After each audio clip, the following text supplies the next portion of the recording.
So I'll give you maybe like a little bit of background. Those salons, this is now the really end of the second week of the salons. We started with running daily online salons twice a day. Currently they are at one a day. And to try to find a way between how to make them work between the different continents and time zones. And we had really people from all continents join so far. So that's been really nice. But yeah, I think we started them kind of like with trying to do three things. First of all, just connecting with all the rest of our community who are currently isolating across the world. Secondly, to try to kind of like showcase and support projects that are currently doing relief and help related to COVID-19. And then thirdly, to try to kind of create a space in which we can think a little larger and think a little kind of broader about what we can make from this crisis and where we may be headed in the long term from this. So yeah, I think we're now really at the end of the second week in this, and so we had this kind of like idea that currently there is like so much momentum and so much opportunity kind of in this crisis that we wanted to try to galvanize this in an effort to kind of like entice people to think a little bit more long term, and not only think a little bit more long term, but also to act a little bit more long term. So the idea is that perhaps already in 2 weeks, so that would be kind of like 4 weeks after the start of the Sanity Preserver, so with a month in, we would be kind of like having a meeting that would kind of like be a one-day kind of like online salon with multiple tracks, in which kind of we try to think really concretely about what are kind of like the current highest opportunities and biggest windows that are opening that we can push through in order to kind of like pave the way and kind of like to have futures that are a little bit more aligned with the futures that many of us can imagine. And we were thinking of this kind of like event to be like one, very kind of ambitious in its thinking. So what are the kind of like ideas that are usually kind of like too unthinkable that are out there that are now suddenly not so crazy anymore and that could be pushed for? And what are the windows of opportunities that are opening kind of like in current institutional cracks that we can use? And I'll give a few examples in a second. The second is that we now have this kind of like crazy opportunity where people are actually connecting quite vulnerably and real with each other, which is kind of, I think, partly due to the fact that we can now all see into each other's backyards and bedrooms and so forth. So it's kind of like giving, and also for the fact that people feel quite isolated. So we would like this to be not just kind of like a general cogitative meeting, but kind of like to touch base on how folks are doing and how we can like maybe usher into a period in which we can all kind of like kind of connect a little bit more real with each other. And I think Tyler had this really nice salon recently on how can we usher into a new renaissance, kind of like using this crisis, given like the kind of like the framing that the Renaissance originated from the plague. So we are trying to do something that is a little bit more more holistic and a little bit more humane, really, than I think what many of the kind of like, let's say, default kind of like meetings and interactions are often like. So kind of connecting on that level too. And then thirdly, we are trying to have this meeting be pretty action oriented. So I think, those salons, like I'm incredibly enjoying them, and many of them are super action directed. But it does seem that there's now this kind of like moment in which we can really kind of like galvanize action. There's a lot of momentum going around. So I think if we had this as kind of like a kickoff meeting for real projects rather than just kind of like grand ideas, that would be nice. So that's kind of like the. I wrote a little teaser yesterday. It's still very much under construction. I would love to share it with you. I have Lou here with me as well. My hope out of this meeting is that we could perhaps after, hello, there she is, that give you like a little bit of like a teaser, and in which I hopefully pick you up at what we're trying to do. My hope was that we could maybe go through a few of the kind of goals. So we listed a few goals, and my hope is that we can go through a few of the goals, look at a few of the kind of topics that already where there's already examples of positive change right now. Then I would love to hear from you. What are examples that I'm missing? What are opportunities that I'm overseeing? What are kind of like kind of reasons for optimism that you currently see springing up or could be really effective on the long term? And then we just have a little brainstorm. So maybe kind of like to give you like a little bit more of like a pick me up, and maybe I'll kind of like go through a few of the kind of like ideas that I like the teaser for the meeting that I had laid out. So we basically, we want to acknowledge first and upfront that the COVID-19 crisis is real. It's costing lives. It's still ramping up, and it demands from every one of us to step up our support right now. And we currently have an exciting project there in the making as well, related to mask donation and PPE donation. So I would welcome you to stay put for that. But also, in addition, we want to recognize that it opens up the window into a different world, right? Things that were never dreamt possible before are happening right now. Borders are closed, machines are stopped, and many of those things are quite nightmarish, right? But not by necessity, because this opening must also mean that there's room for upside risk, for existential hope, or for something extremely, extremely good happening. And so on the surface, it currently seems that we're further away from those grand futures that many of us are openly or sometimes secretly dreaming of. But what would it mean if we take this setback to step back and to carefully assess those moving pieces, the opening doors, and we cooperate to nudge here and enter there and really make the changes that were dreamt impossible also beneficial. And we often like to start those salons with a quote that only a crisis, actual or perceived, produces real change. When the crisis occurs, the actions that are taken depend on the ideas that are lying around. And that's a perspective that many of us who care about beneficial long-term futures often use theoretically to brainstorm on ideas for leapfrogging humanity in times of a hypothetical crisis.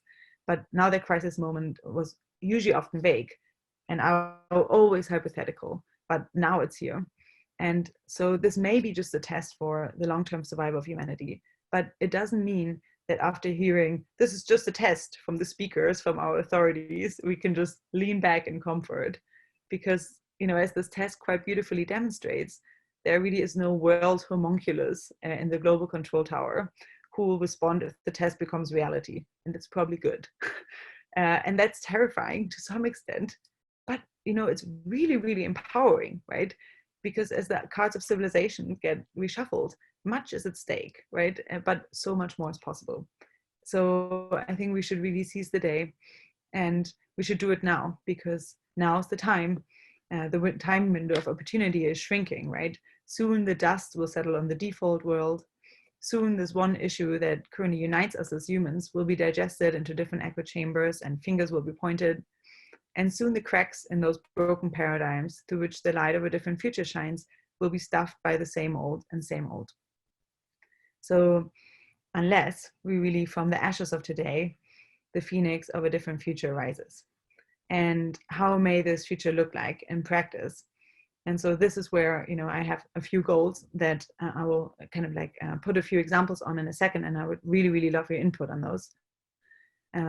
But as a few goals where I already see some action emerging is, how about we have a future that is guided by hopeful visions and a diversity of views, awoken to life by art and awe, relayed via shared narratives, media, and movies, celebrated by global rituals, championed by a culture of honesty, altruism, and cooperation, invigorated by physical health and transformation, nurtured by mental health and well-being, strengthened by communities, unlocked through a rich virtual life, powered by a sound political economy, open to cross-cultural understanding, informed by reasoned global sense-making, coordinated by people-friendly technology, elevated by gentle giants,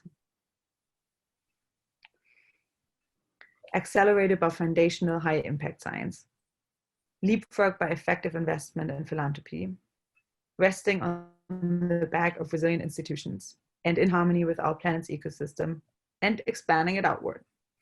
So those may sound really lofty, right? But for each of those goals, we have actually identified a few projects and opportunities that are emerging right now.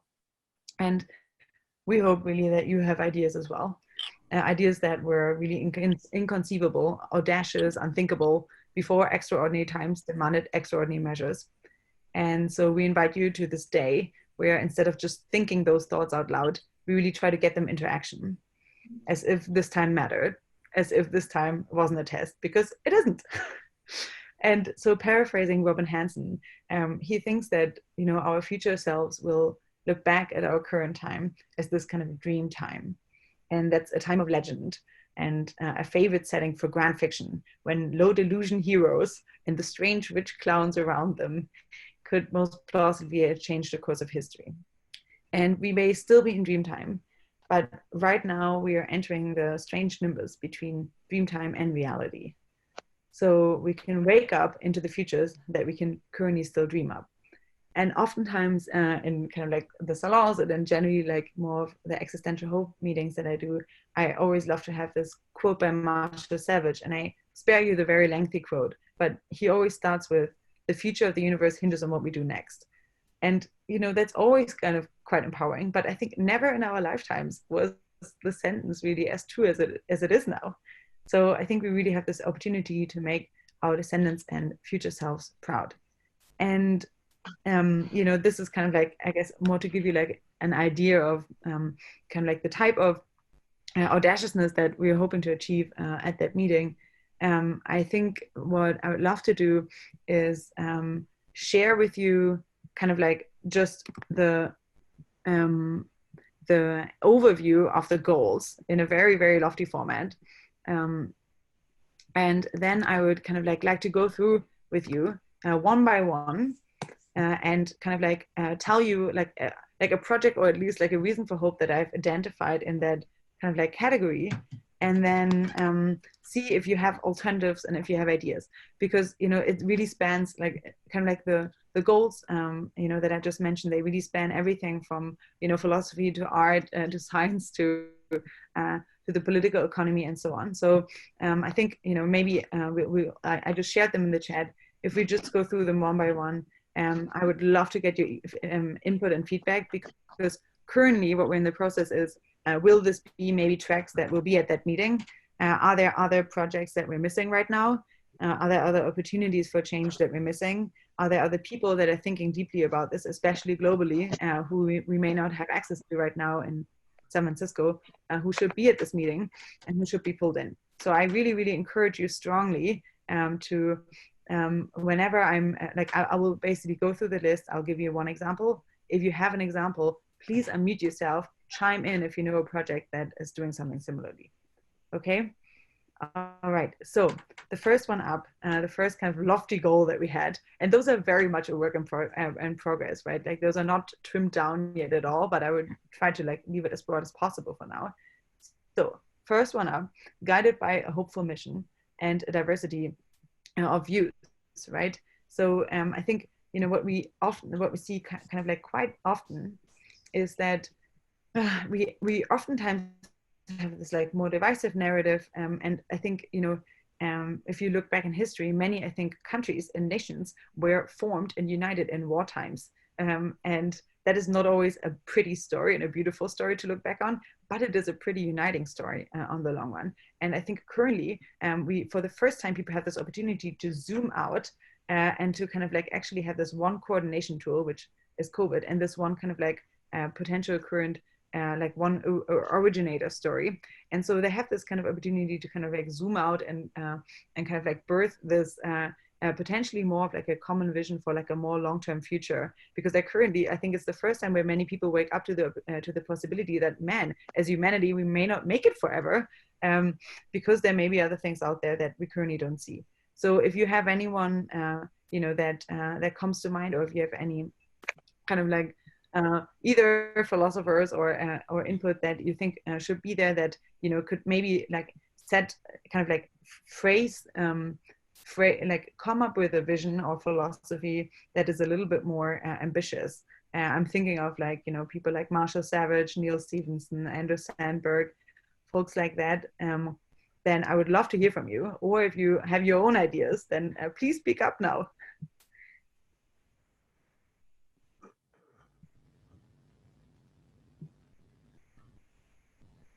All right, that's a very lofty one. Let's see if we have a second one that's a little bit more concrete. And feel free to also, you know, feel free to talk in the chat if you'd like. So the second one is that we have is kind of like a future that is awoken to life by art and awe. So kind of the idea is that, you know, we have like already kind of like seen really incredible efforts stepping up in the art world of creating something like a few societies, for example, like the social distancing festival. Just yesterday, I was at a pretty insane kind of like art immersive party throughout the whole evening, where folks created different Zoom rooms that all had different art experiences in them, and you could like switch between them. And you know, I think this is like a difficult time for many artists, but I think many of them are really stepping up their game and leading with an incredible example. So, you know, to me, this immersive verse experience where I was yesterday was really incredible. It was a website. You could pick different art rooms. You could enter the different art rooms. It was all interactive art in different Zoom rooms.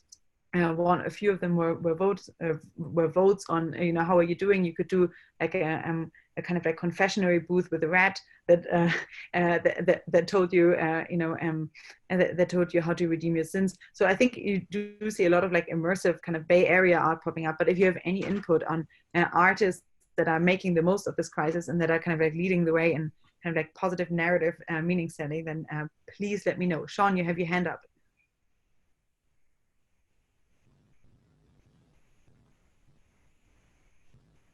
Sean, wait, I just unmuted you. Okay, good. Wait, yeah. Weird. Oh, sorry, my mic icon looked muted there still. Okay, so I'd like to introduce myself, and Jeremy is, if he's in frame. Oh, there he is. We're here in Berlin. Hello. Hello. So we're having some lunch here, but we're working on a project called Nooron, NOORON.com, and it is kind of flying under a broader flag. Noosphere.org is another way to take a look at this. And what we're doing is we're building semantic web technology that basically acts as a system to support collective human cognition. So if one path to superintelligence, Vinci talks about, what is it, 4 different paths to superhuman intelligence. One is biological enhancement. Another is artificial intelligence. Another one is, what are the other two? Let's see. Collective intelligence. Oh, and human machine fusion. And so basically the play that we're working on is collective human intelligence supported by essentially a data model that makes it possible to, in effect, hold the great conversation, the conversation across the diverse fields of human endeavor, that by which we engage in collective sense making. And so I'm a computer scientist, I'm a database guy, I'm an object-oriented coder, and what we're building is a tool that can simultaneously be the back end for those kinds of programming modalities. So being able to build similar software as is traditionally done with object orientation or the relational model, but it also is a way of holding and modeling human collective sense making. And so the purpose is precisely to hold the diversity of human views on things and facilitate sense making across that diversity. So kind of unlike Wikipedia, how Wikipedia any Wikipedia page is sort of the current detente in an edit war. The way Neuron works is that one can explore all the diverse many voices that are contributing to the discussion, rather than having it kind of squashed down like Wikipedia. I can go on at length, but the diversity of views aspect is what I'm responding to. Over. I love it. I think you are definitely, for me, more, and you can disagree with me. You are, to me, in the bucket of informed by reason global sense making, because we're going to get there in a second. This, for me, there's a few projects, for example. Oh, why don't we just do it now? We're already there, so we can go back to the other ones later. So, and for one of the goals that is listed in the laundry list that I sent you, just guys, is elevated by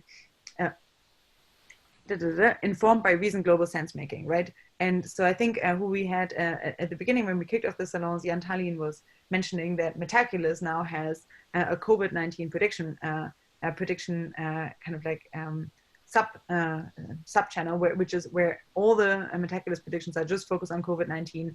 That's an obvious one for me, and I think building out Metaculous into something more that resembles Robin Hansen's Future Key, where actually policies that are taken depend on predictions, was one I think that came to mind, and that's one that's actually being pushed and pursued for right now in the crisis. I think I'm just on Neuron's website right now. I would love to kind of like learn a little bit more about like the exact problem spaces that you're tackling, but it sounds like you should definitely be on that track, because we don't only have a few like predictors in that track, but one idea is that we have I think there's Jan Kuhlweit at Future of Humanity. He's doing modeling that's kind of COVID related, but it could also perhaps be expanded to be a little bit more holistically on general preparedness. Then we have Tony Lai, who's a Foresight fellow, who has done fantastic work on, I guess, like reaching data silos and trying to make data intercompatible, and perhaps even be used for tracking the global sustainable development goals. And we have a few others, like, for example, my dream candidate for that category would also be Max Roser from Our World in Data. So I guess everyone who's kind of like laying different maps on the world, and allowing people to use different ways in which to kind of like make sense of the world, is for me definitely in this category. And I think we see a lot of amazing efforts emerging, and I think please join in 2 weeks from now, and spearhead the category if you're interested. That sounds wonderful. Sounds like a good match. Thanks, Allison. Great. Okay, we matched one person already. This is awesome. Okay, this is exactly what we're going for. Okay, let's see if we can just go down the list.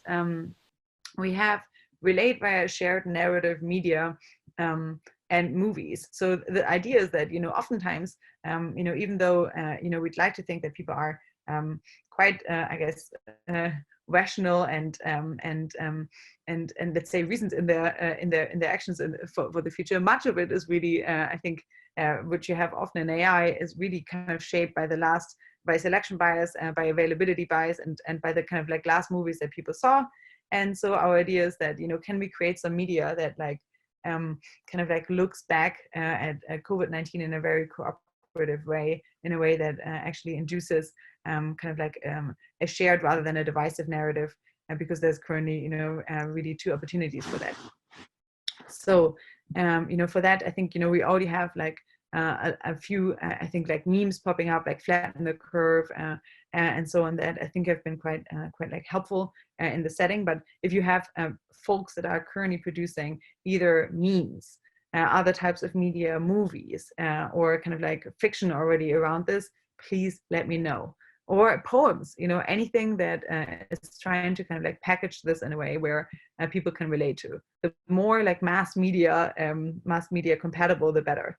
Does anyone here know of any great media efforts that are currently going on that are already trying to kind of like coach or interpret COVID and relay it in a way that could afterwards be used in a cooperative manner?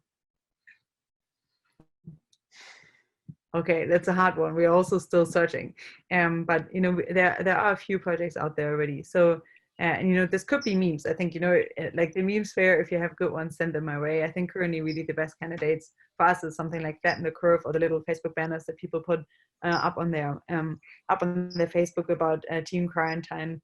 Okay, the next one up, we have a culture that, you know, is celebrated by global rituals, prizes, and monuments. So, you know, the idea is really that, you know, we always like to say often in like the existential risk phase, like one way to get people to care about something is you make it an international holiday. And there's like, you know, with COVID, there's like different ways you could do that, right? There's one, you know, we could have one celebratory day on the day that people get slowly reintroduced into society. You could have one that kind of like marks a day where people had to go on home confinement. That would be more a sad day, like Lent. And or you could kind of like put the two together. But Creon had this really amazing idea, which kind of almost goes hand in hand with the whistleblower award, which is kind of like the day to celebrate Dr. Lee. And kind of like to, that would be more kind of like a, almost like a Martin Luther King Day, which is not entirely happy, because he had like quite a terrible fate, but kind of like honoring the whistleblower in China that kind of like that was suppressed, and making sure that that never happens again. So I think one idea is that we're going to be brainstorming around is how can we make a day like this happen. And I've seen a few kind of like international holidays already started. For example, international, like the Galactic Tick Day, which celebrates long-termism, which I spoke at a few weeks ago. You know, people can really create, I think, holidays from scratch quite effectively. And so one kind of like track will focus on how can we do the same for COVID-19, to kind of like honor that day in a global way, as this never again moment. Then do you have any kind of like folks that have thought about either global prizes or you know, how to create monuments, or how to create like global rituals that stick? Do you know of any other good examples where people kind of like went out and from scratch created kind of like a memorable day for society that worked well, for projects that they cared about? All right. And this is, you know, like I think like a first walkthrough. If people or projects pop up that do something similar, then please let me know afterwards. But okay, let's see. Championed by a culture of honesty, altruism, cooperation. So currently, you know, I think at the beginning of this crisis, oh, Joshua raised his hand. Joshua, you raised your hand? Yes, please unmute yourself. Just feel free to just interrupt me whenever you want to say anything. You know, I think we have a good crowd that can just casually do that. Okay.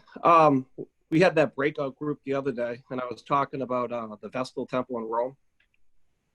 It was an ancient temple that they put together, fire temple, that stopped their wars. And when they would have some sort of dispute, they would go to this fire temple in the middle of Rome and talk about it. And I was looking at the center of societies in ancient history. And Jerusalem also had a fire temple. It was up on the Temple Mount. They call it something else. But I keep thinking, if we were to build something like that in the US and Germany or wherever, how would it affect the current day society? Okay, can you send me the name in the chat here? That's something I would love to check out. Sure. Yeah, and this is something like a place where people go in a crisis moment to discuss, or is it like more like a kind of like a reflection time afterwards? No, they would have they would hold the wills there and the most important things of the state. So absolutely crisis situation. Okay, it seems like we need this. Okay, please. Amazing, thanks. Okay, perfect. Okay, we have another match. I like it. All right, then next one up is kind of like a culture of honesty, altruism, and cooperation. So here the idea is really that I think people realize now more and more so that we can't rely on governments to make things work. And you know, at the beginning, I think a few folks were quite disillusioned by like the lack of kind of like of civil action, of civil disobedience, and of just like doing the right thing without asking for permission. But now you actually have so many projects that are popping up at least in my on my Facebook feed, and I'm sure you know of many more that I don't know about. But I think you really have this kind of empowerment right now of civil society to kind of just go out of their way and do things when they're the right thing to do.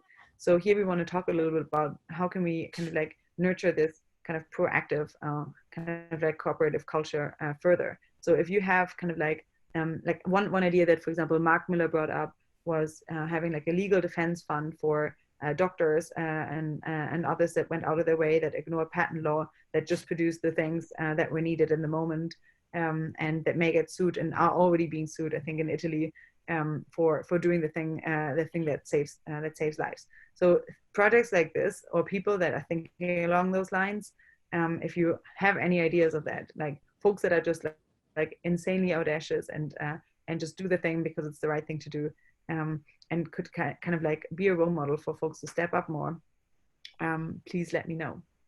Does anyone come to mind? Any projects that you thought was just hell yeah, they're just no fucks given, they're just doing the right thing?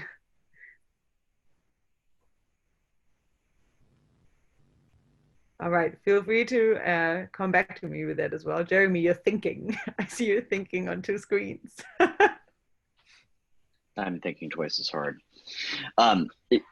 Yeah, because we have all these other categories, and there's the radical exchange community. Mm-hmm. This Friday they had a meetup where it's monthly. Previously they were where we had the upcoming events, are we going to cancel it? And then this past Friday was all about mobilizing for solutions for social contact. Unfortunately, Peter Eckersley, the meetup here was a perfect match, and so I was able to go in and on one of their spreadsheets where they're talking about all these different projects and collecting them, add in a few that were talked about on that. So the one out of Stanford, COVID Watch, and so forth.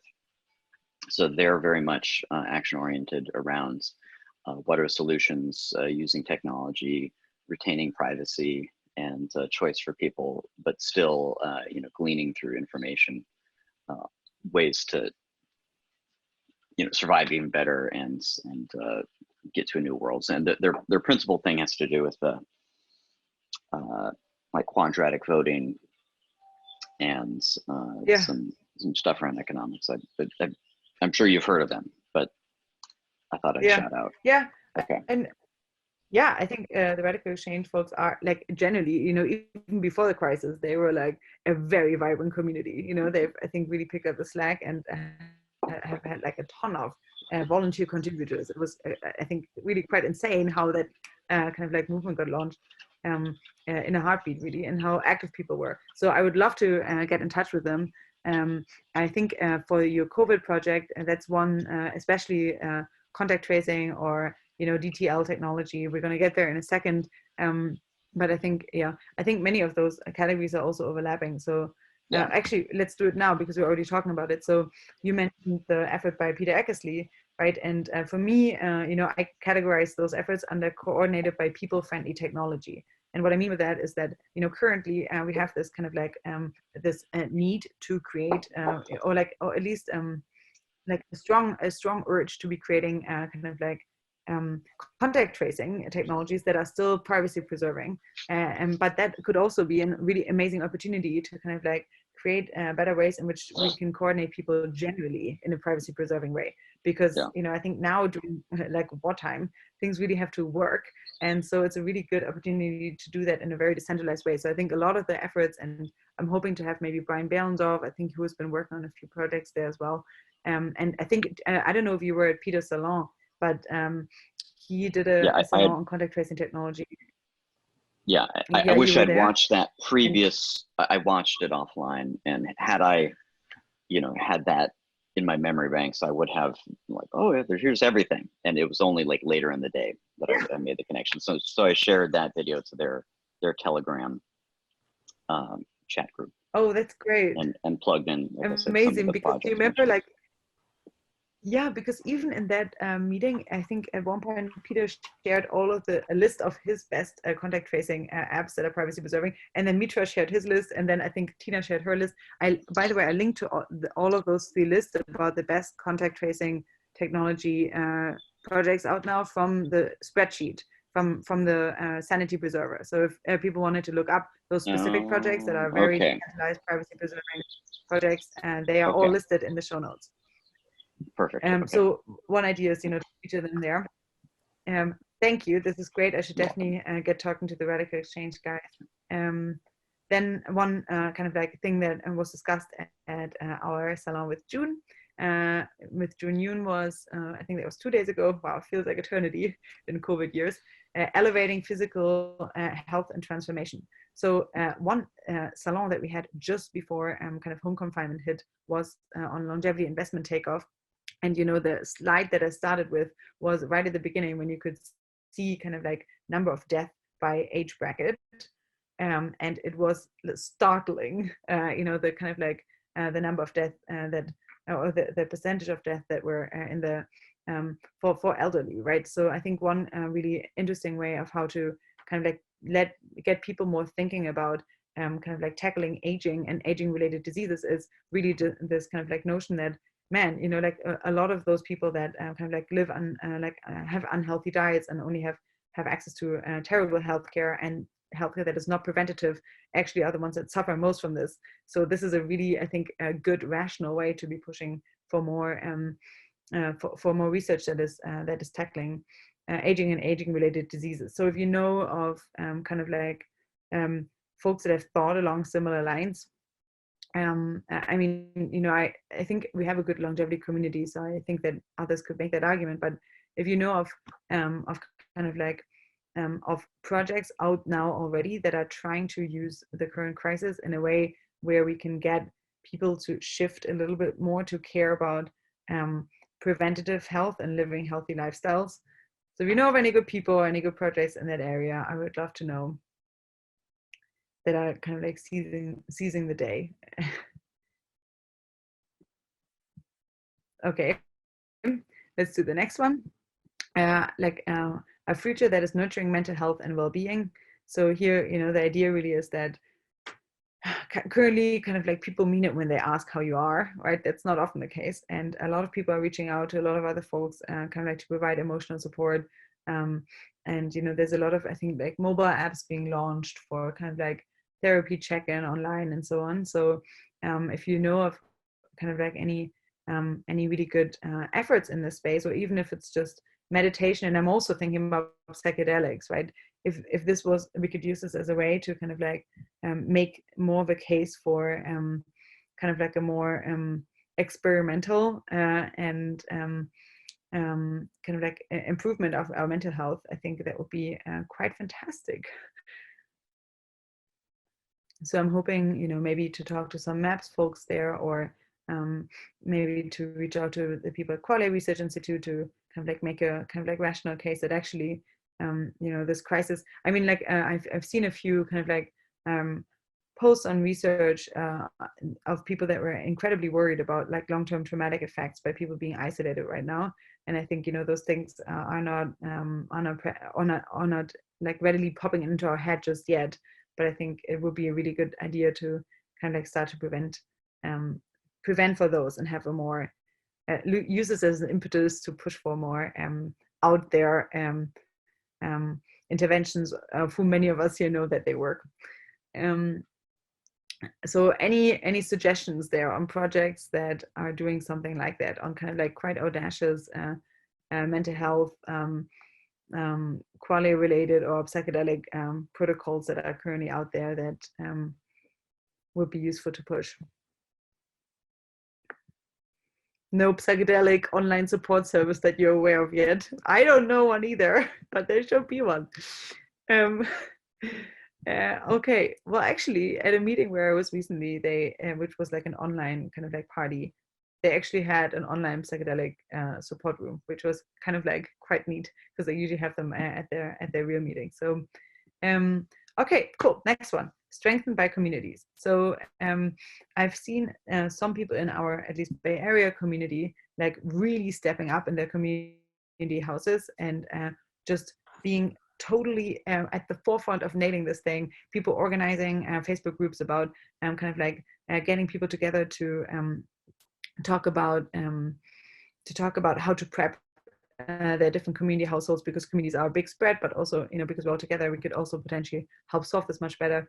And then, you know, I've seen even people like writing up incredibly extensive and really well-researched protocols and outsourcing them so that other people can benefit from them. So if you know of kind of like community efforts, if you know of kind of like amazing projects that are generated in community, and I think Lou is currently working on one as well, then I would love to know, to hear from you. You know, I think one really cool way that we could come out of this is if kind of our multiple communities in which we're part of could be a much stronger support network that we can rely on in future crisis situations. So we don't have to rely on the government, but there's actually a lot of kind of decentralized local help out there that we can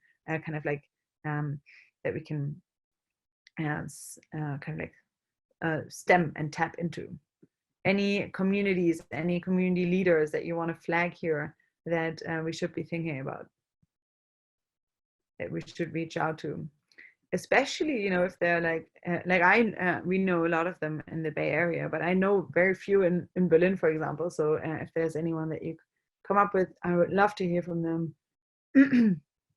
Okay, next one up, and I think here we're going to have a lot of examples, and I already saw one posted in the group, having a really rich virtual life. I think, you know, this is kind of like a blessing in disguise right now. We have to get better at online technologies. I see a lot of like incredible chat rooms popping up, or incredible online experiences where you can like take someone by the hand and like fly them somewhere out into space. Or you can create like, you know, little 3D houses online with each other. So you can meet in really creative ways already with others. So, you know, my question is, you know, do you know of great projects that either do online work really well, online education really well, or online connection really well? And that, you know, to me also means yoga classes and so on. Any projects where you're just like, wow, this is has brought me a lot of joy under my isolation. Are there any other Zoom rooms that you join on a like regular basis? Are there any kind of classes that you take? I take a Legal Shield Zoom class. A what? A Legal Shield Zoom class I take. What is that? A Legal Shield? Yeah, it's like it's this type of legal insurance. We have a group. I was in the Coast Guard, and it's kind of like a support group. I also do online ballroom dancing. No way. Yeah, we had a movie night last night. It's the Harvard Ballroom Dance Team. So they had a movie called Strictly Ballroom, and we watched that as a group through a Zoom meeting with Netflix. That felt good. Oh my God, I love it. Okay. And then I see you, Suna, just started a virtual Qigong this morning. That's fantastic. Any other kind of like online things that you often attend that you would like to? I was watching an online yoga class last night. So before I went to bed, I was doing yoga with some people in the Netherlands. That was fun. Oh my God, it's great. Please share them. I know that a friend of mine is doing like a daily dance at 1 p.m. where him and his parents are dancing ecstatically in the room in their isolation, and then he invites others to join, and it's good fun. We recently had a birthday from a friend of ours who is quite like Berlin, who is a Berlin aficionado, and so we made it a Berghain birthday, and we decked out our whole basement, and then we zoomed in all of our best friends from all over the world, really, and had a little pole dance competition, and it was wild. It was a very wild event, and people zoomed in at different times. So it's I think people are really stepping up their game. So if you have any specific things that you'd like to feature, let me know. Then next one up, and now we're getting into the more kind of like I guess global and I guess like more systems change. So powered by a sound political economy. So as many people, I think, are currently, I think, aware that there's this kind of danger that kind of like those crisis moments get abused for pushing for more authoritarian measures and for trying to kind of like create like a permanent state of crisis. I think, you know, what we have been seeing with those amazing community efforts popping up is, I think, the kind of future that at least like I feel personally really invested in. I think, you know, there is currently this kind of like danger that, you know, we may be headed to a future in which we are like, without wanting it further and further, like developing into like a more police state-ish kind of like top-down control situation. And we had Alex Gladstein talk about this on authoritarianism and COVID-19. By the way, I want to make a little plug for the Human Rights Foundation. They're doing a fantastic online event on April 14, specifically focused on totalitarianism, authoritarianism, and COVID-19. So, you know, this is, I think, just for us a space to think about ways in which we can avoid going down that rabbit hole. But then also on the flip side, how can we kind of like create better kind of like economic and better systems that are a little bit better aligned with what many people care about. So I think one thing that, you know, is championed by, I think, a few of us in this community at least, is UBI, and then like seeing Trump push for it was kind of like a very, very, very strange moment. So I think, you know, you also see those kind of like upside risks on the other hand. So there's like a lot of space for opportunity. So I guess on that track, we'll be kind of like thinking about that a little bit. And so my question to you is, do you see currently people that are thinking well about kind of like risks where this may go if we just let it slide, and do you kind of like see opportunities in pushing for better economic and political systems that are a little bit more aligned with what the future we'd like to have? Who's thinking about this well, or do you see like specific kind of like gaps already where there's an opportunity to act?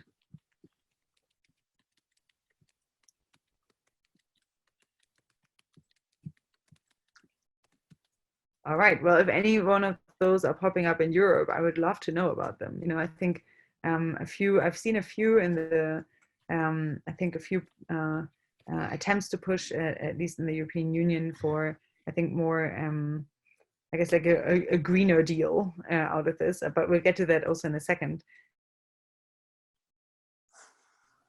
I'm going to move it a little quicker, otherwise we're out of time. But okay, I'll just kind of like survey a few others. One is, you know, open to more cross-cultural understanding. I think Dekai pointed out, you know, in his Foresight Salon that, you know, we currently see a lot of, I guess, like weird racism popping up on the one hand toward Asians who are wearing masks out of a misunderstanding of why they're doing it, right? Like it's really this kind of like a very, I think, humble, protective kind of like reasoning behind them wearing masks, but it often gets misinterpreted. So I think kind of like using this as a kind of like impetus to think about, because now as people wake up on like, oh man, masks are actually a good idea. I think you know, we could use this moment to kind of like build a little bit better of like a cross kind of like a cross culture. Why people do the things that they do, and a more unbiased view on each other. So if you know of kind of like interesting examples in that area, I would love to hear from you. Anyone have one to mind? And those are all just kind of like food for thought for you as well. You know, if you come up with any one of those throughout the rest of the day or throughout the next week, then please let me know. This is my first laundry list. Then informed by reasoned global sense making, that's one that we already tackled with you, Sean. So this is an idea of having more rational based policies on a global level and have a better way of how to have like data driven sense making and to get people to sense make better together. And there we have a few, I think, example projects that we mentioned. Then coordinated by people friendly technology, that's the one that we tackled with you, Jeremy, just now. Then accelerated by foundational high impact science. So one cool thing that was mentioned by Andre Watson in our previous salon was that actually now that things have to work and they have to work quickly, much of the drugs don't have to go through lengthy animal trials again. So if you can kind of like reasonably assume that the drug will work, they can skip that and go quite quickly to human trials, especially if they're like COVID related. So what would it mean if we kind of like took that window and opened it a little wider, so that we don't have to waste billions of dollars on red tape, on drugs that are much needed to make people healthy. So I think thinking along those lines of like, what are opportunities and how can we accelerate high impact science right now, where there's currently a room in which it can exist, and how can we not let it go back into kind of like this insane bureaucratic mess that they're often constrained with. So do you know any kind of like other loopholes right now? How is kind of like science and tech sped up in ways that we should keep open?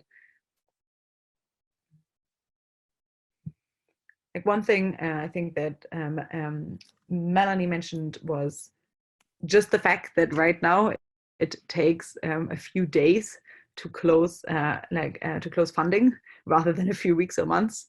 Like things just move along much quicker. So I think keeping that open would be great.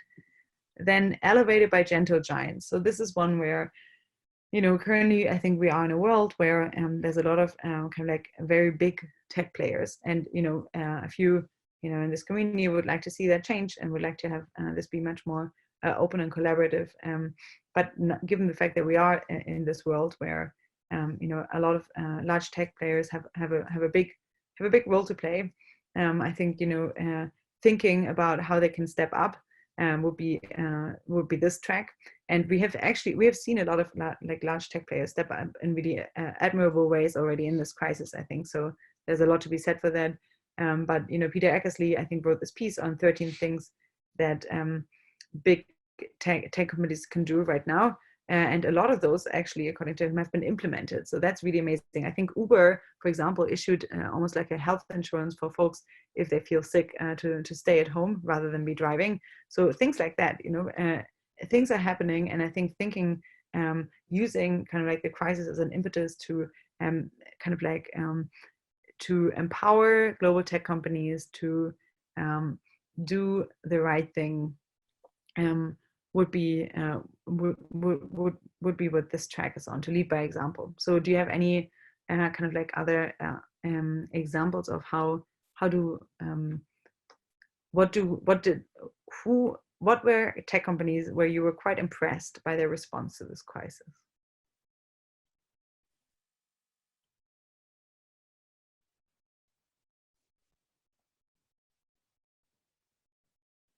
All right, let's think more on this one.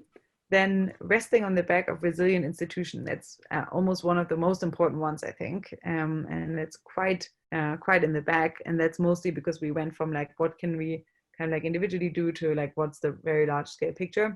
So the idea here is that we currently have the spotlight, in the sense that those people that care about a resilient society for the long-term future, it's currently this one moment where suddenly people care about the things that we always care about, and it's always super weird and no one really takes it seriously, and suddenly it's there. So it would be a really good time to float an idea of a resilient kind of like civilization and infrastructure with policymakers, or to just do it ourselves. And Tyler is currently looking into or has started now a nonprofit on the Resilient Societies movement, which is trying to kind of like enlist more mainstream donors and more mainstream policymakers in those very long-term efforts that set up like for resilient global infrastructure. There's a few others that are working on it. Dave Dankenberger from ALFED, he's working on kind of how to build civilization up from scratch, or how to avoid crisis scenarios like that. Yes, Josh, you have your hand up. Yeah, my sister's a doctor.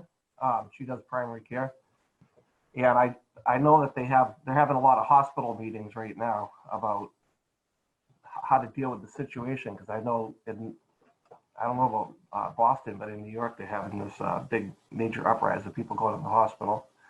But I was thinking about some more nationally connected hospital network to have a plan in place for this, better plan. She's in a group called Steward Medical, I think. They own most of the hospitals in this entire area. Stewart Medical. Yes. Great. Yeah. I think they're owned out of. Okay. Well, if you have a link or anything like that, I would love to know that. That sounds amazing. Yeah, things like that, it really doesn't have to be government-wide, but like meta coordination of different pockets, I think, becomes more and more important. You had so many, for example, you saw a lot of duplication of PPE efforts until someone like put them all together on large spreadsheets and until they kind of like coordinated under like common banners. So things in which we can like set up those systems right now so that next time, so that like my current fear is that the best that we can hope for is that people will just prepare for the next pandemic, but we could actually do much better. We can prepare for a lot of other risks that are probably likely going to happen sometime in the near to distant future, not just for the next big thing that we just had, but what would it mean to kind of like prepare for things that are currently unseen. All right, great. Thank you for your input. Then leapfrog by effective investment and philanthropy. We had currently Luke Nosek talk on kind of like his investment philosophy with GigaFund. He was, I think, previously co-founded PayPal and Founders Fund, and was there with Peter Thiel, and he talked a little bit about his investment philosophy. There's a video on our YouTube channel in case people are interested in this, but one thing that they really are focusing on is kind of like a very long-term marriage with the founders, and they usually only invest in people with a really, really long-term vision. They have a few fantastic projects under their belt, but like he talked a little bit about like how to vet for long-term success. So I think thinking early about and like using this as a moment to incentivize projects that kind of like do kind of like reasonable, long-term oriented, resilience-oriented philanthropy and investing. So if you know of folks that have a really good eye for that, either on investment or philanthropy, that could be kind of like good role models at this meeting to kind of like entice people to focus a little bit more on those motives in their investments, then please let me know.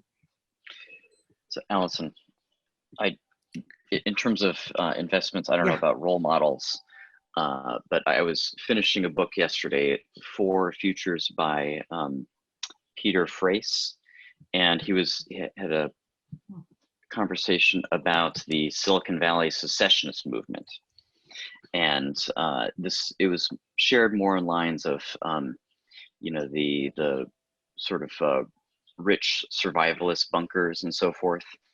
But one of the names that came out of this was this. I'll put it into the chat room. Balaji Sir Ninavan San. And I mean, so in terms of, so this was, like I said, being shared as in like there's a tension between useless people, as viewed from, like from the top 1% or something. And so, I mean, it'd be great. I mean, I'm not for this sort of division in society, but in terms of, I have fears of many things, but I would just assume, given that they're humans, they're also afraid of, of being attacked or whatever. But this fits into both the categories of investments. I don't know about philanthropy, however, but creating new institutions as well. So if you want to talk to people with a lot of money, yeah, please. This guy is wanting to create opt-in society, which I think that's a great line too. But I'll send that in the. Yeah. I mean, if we had an ecosystem in which many of the opt-in societies could coexist, I think that would not be a bad future to move towards. I think I think I would love to have a pointer on that specific book that you mentioned. I've definitely heard the name For Futures before. Okay, last one: restoring and expanding this planet's ecosystem. So also one of the more important ones, also very up last. So here really the idea is that, man, do you guys remember the NASA imagery? I think, right? That was NASA imagery of China with no factories, right? That was kind of insane. So currently, like generally, we never had a control group for how it would look like if there was less pollution. Now we kind of have a control group for that. And there's now data on this, right? Because we kind of like, before that we just kind of like slipped into kind of like, I think, the current pollution paradigm, but now we actually have this like other weird alternative control group where if we go kind of like if we go back into full swing, we can definitely see a difference. So it would be a really good opportunity to kind of like take that into account in pricing models. So one idea in this kind of section is, how do we think about kind of like the long-term effects on climate change, and how can we use this? Like, one would be just given the fact that currently like we have this kind of like almost control group. Secondly, also how can we push more for regenerative agriculture? And thirdly, this is potentially, even though it's different, maybe like a test case on how can we create capacity for like the very looming risk to our biosphere that we're all facing in the next century. So thinking along, like, if you have folks that think really well and quite coherently about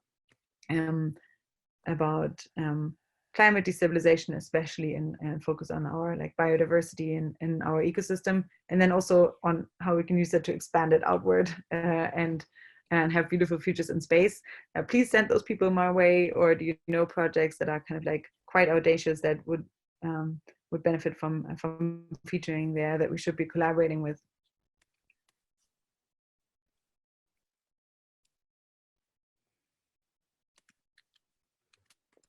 All right. Feel free, and all of those. Yes, Josh, you have your hand up. Yeah, you talked about the China with no pollution. They did that with, I think, LA and different areas that are all shutting down, just to show the pollution, massive, the nitrous oxide, I think, the decrease. But that seems to be oil-based driven, so I don't know. Oh, I see. Yeah, LA is a good one. It's even closer to home. All right. Okay. So much for now. Oh yeah, yes, Jeremy. Yeah. This is a project that I've spent some time on. This. The intention is empowering humanity to end the climate crisis, and the sort of driving force in that is individual action, which is also immediate action. Like what I do, I can do today. What I can do today, and so it's called 2020 or bust. And the metric is 8 gigatons of CO2 prevented, but really the larger game is that people getting that what they do matters. And so they have a smartphone app for Android, iOS, that's sort of like a superstructure for tracking all these actions that people are taking on to get towards that 8 gigaton. What's it called? 2020. I'll put it in the chat. It's 2020 or bust. It's great. Okay. All right. Well, so this is my initial kind of like brainstorm list that I came up with. Thank you so much for your input on those. What are things that I'm missing?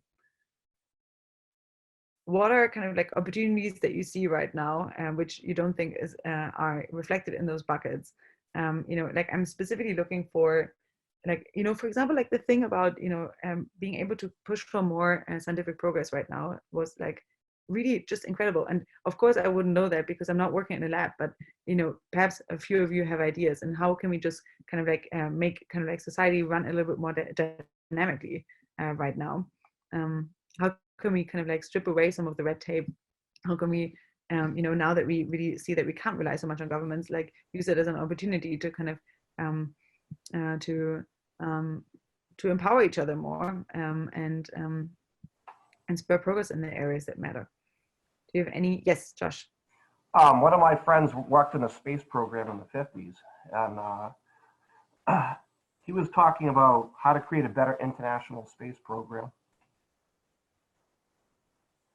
So I know we just started the Space Force with the U.S., but what if there was more of an international, better better.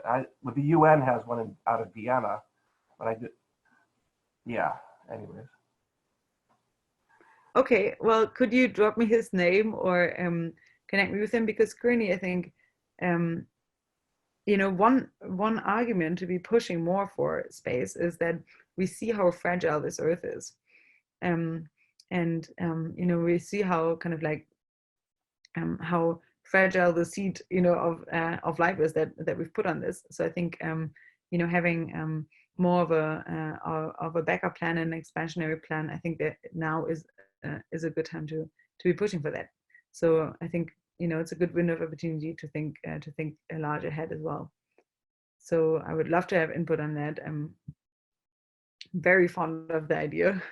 Well, but it's also the oceans and there's all the plastic that's in the oceans. So yeah, that's true. What are your favorite ocean efforts? I was watching online. It was some company that goes around and scoops up all the plastic and recycles it. I'm not sure what kind of. They have miles and miles of plastic fields in the ocean, so they go into these fields to harvest all this plastic that's in the water. Yeah, I think like the only good efforts that I know, like the ocean elders are quite nice. You know, there's I think a lot of, like, Richard Branson is really I think uniting a lot of, I think, folks that have thought deeply about ocean matters. And then we had Tom Chi as well on, who was talking.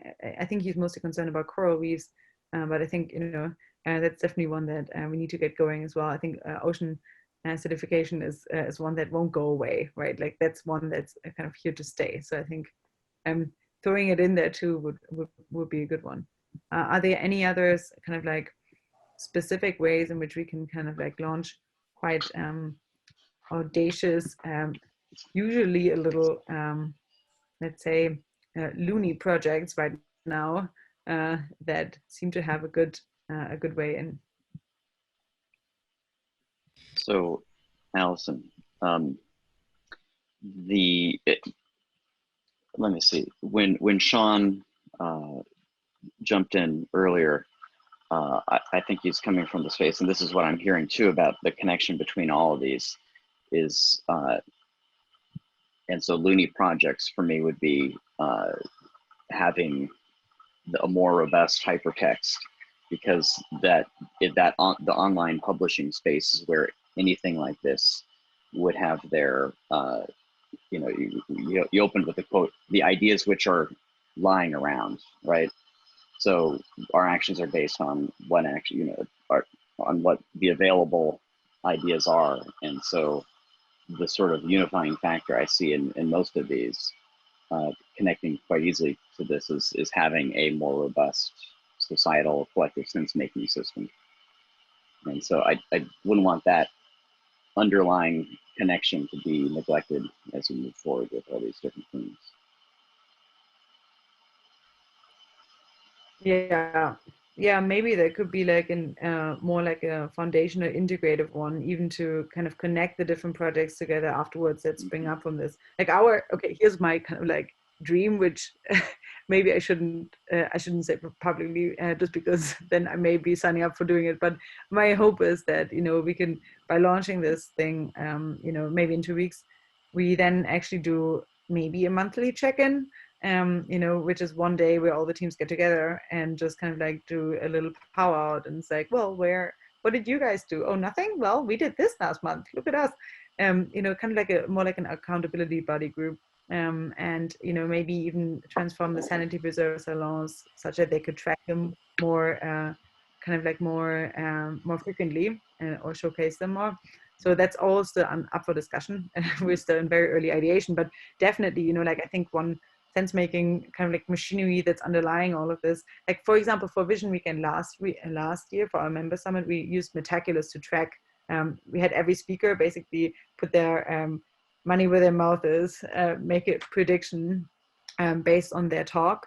And so the idea is that now in fall, around the same time 1 year later, we're tracking how their predictions panned out, so we can hold them a little bit more accountable. And so we could do things like that as well, potentially for the project. If Anthony agrees that we can use Metaculus, let's see. I haven't contacted him yet. I want to preface it with that, but that would be one example. And I'm sure, Sean, you have ideas maybe as well on how we could use your tool to track. Allison? Hi. Yes. Can I speak? Do you hear me? Yes. Okay. I can hear you. Is there any group working of the subject a global governance? Creepy. Like you mean Like global coordination? Look, what I see now is the need for a global governance, where a kind of institution, call it, has the overview, has the power to guide things around the globe, not only per country. Yeah, I think, let's see, I want to not conflate my own personal opinion too much with my answer here. I think we are like currently, we had one salon where Mark, Christine, and I are talking a little bit about dangers of, I guess, global single points of failure. So kind of like almost centralizing,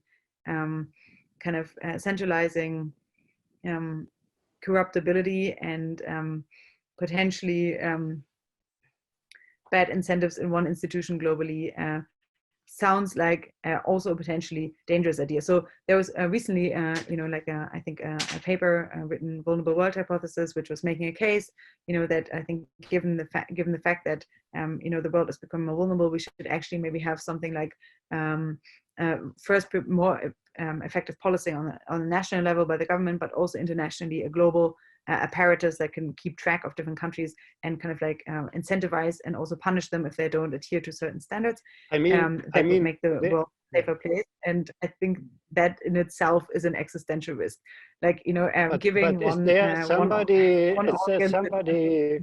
is there somebody working on this issue? There are people working on this issue, yes. And I think it would be very important to get this on the top, because what we are living now here on the globe is, or what it's turning out to show us, global governance versus decentralization. So, of course, there's nothing which cannot be dangerous. I mean, we invented the knife to cut something thousands of years ago. Without a knife, we couldn't live today, and with a knife, we killed a lot of people. So this is the same about global governance as everything. This can be dangerous, and it can be a solution at the same time, or the other way around. It's only a solution when it is also dangerous. So there is nothing which is a solution which is not dangerous. So you cannot just push it away to say, oh, no, this is too dangerous, I don't want to speak about it. Could I chime in for a sec here? Our sense is that is it something more along the lines of global cybernated science and global cybernated sense making and global cybernated civic society and global cybernated coordination between diverse decentralized efforts is a much more humane and powerful and I think desirable model, rather than, as Allison is pointing out, yes, centralized, exacerbating the centralization of. Yeah, but all this just have to be discussed, I think, because it's all about global governance. If it's decentralized or centralized, it's all the same. You need more than ever now, as this example of this virus, a global co-action. Now, if it's centralized or decentralized, governed by one person or one institution or by all of us, it's the second plan. But we need this, and not what you can hear also from different sides to say, oh, let's close our thing here, and this is a China virus, and what they do there and what I do here. No, virus don't don't know limits. This is what we can see here, and this will be not the last virus come up. And today it's a natural virus, and tomorrow it's a computer virus, what you are working on there, and so on. Yeah, so I think there's like, I think there's a kind of like, and I would encourage you to watch the salon that Marc-Christine and I did on it. We go in much more detail on it. But currently there's almost like this false dichotomy that, you know, currently we're in this world where there's like this one kind of like risk that can spring up, go around the globe, cause massive damage. And that's because we live in this like semi-anarchic default conditions where, you know, we can't just like, from top down kind of like put a halt on it. Everyone's uncoordinated, so the only other option is that we kind of like create this one institution or one person or whatnot, kind of like to be able to like more effectively shut this down. But that in itself, I think, comes with like a myriad of risks. One is, you know, it's limiting the intelligence that's applied to a problem, right? Like we're making us stupider by relying on one organization rather than by relying on a myriad of efforts. Second, it has a single point of failure. It can get corrupted. It already creates adverse incentives for just like getting into this institution in the first place. It incentivizes kind of like the search for those world-destroying technologies, in the sense that once you have a global coordination arm, or like one power, one person or one institution in power, they won't want to be superseded. So it's really likely that they will try to do everything in their might to stay in power. It creates also a transition risk, given the fact that this is like a really dangerous thing to set up, and quite a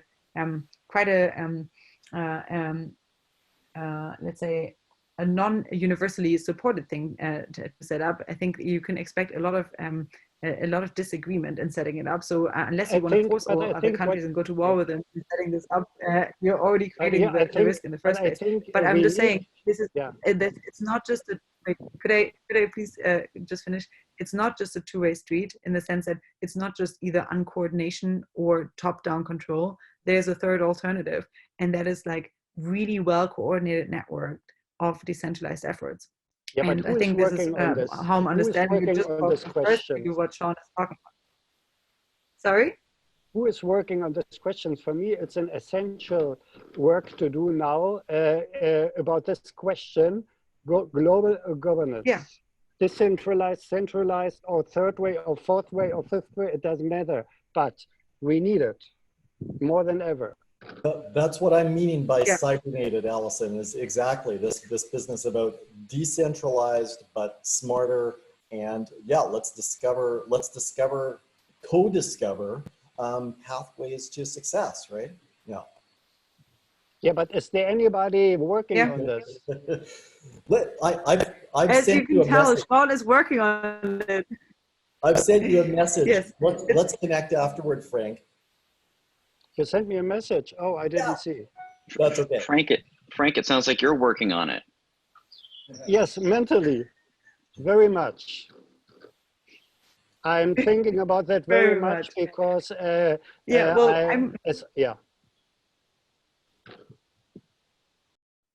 And my approach really is to decentralize things. This would definitely be a main discussion. I already, as it always is, you know, at the upcoming meeting. Mike, you had a point. Yes, I take the approach really to decentralize things as much as possible, that try to shift as much production to the personal level where they can fulfill their own needs. With as the new technology comes out, that becomes more and more possible. And then we have local community production centers like maker spaces that produce, that have equipment that isn't really practical to have in the house or isn't that frequently used. And then from there you can have networks of economies, kind of a fractal financial system built on blockchain, where you have local community currencies and personally issued currencies. So, and I'll be doing a presentation on the personal production part in about a week, next Friday. So I can go into more details, and I think this can be an ongoing conversation as alternatives that we can build a more resilient system that's a lot more flexible and adaptable to me, what I see right now is a big fail of centralized systems. We have a big fail of government, big fail of the financial system, and to complete the trifecta, we're having a major fail of the medical industry to be able to scale and adapt quickly to the current problems. So that's why I've been, working towards this kind of a decentralized, resilient approach to things for quite a few years. And so this may be an opportunity to further those goals. Thanks. That's my blurb there. Yeah, Nice. so that's on Friday, next Friday at 9 to 10 a.m. So even following can join. Okay, we're now wildly over time. It's 10:23. I want to thank you all so much for sticking it out. It seems like there's a lot of kind of eagerness for discussion. So I invite all of you. Let's see if I can get this meeting together in 2 weeks.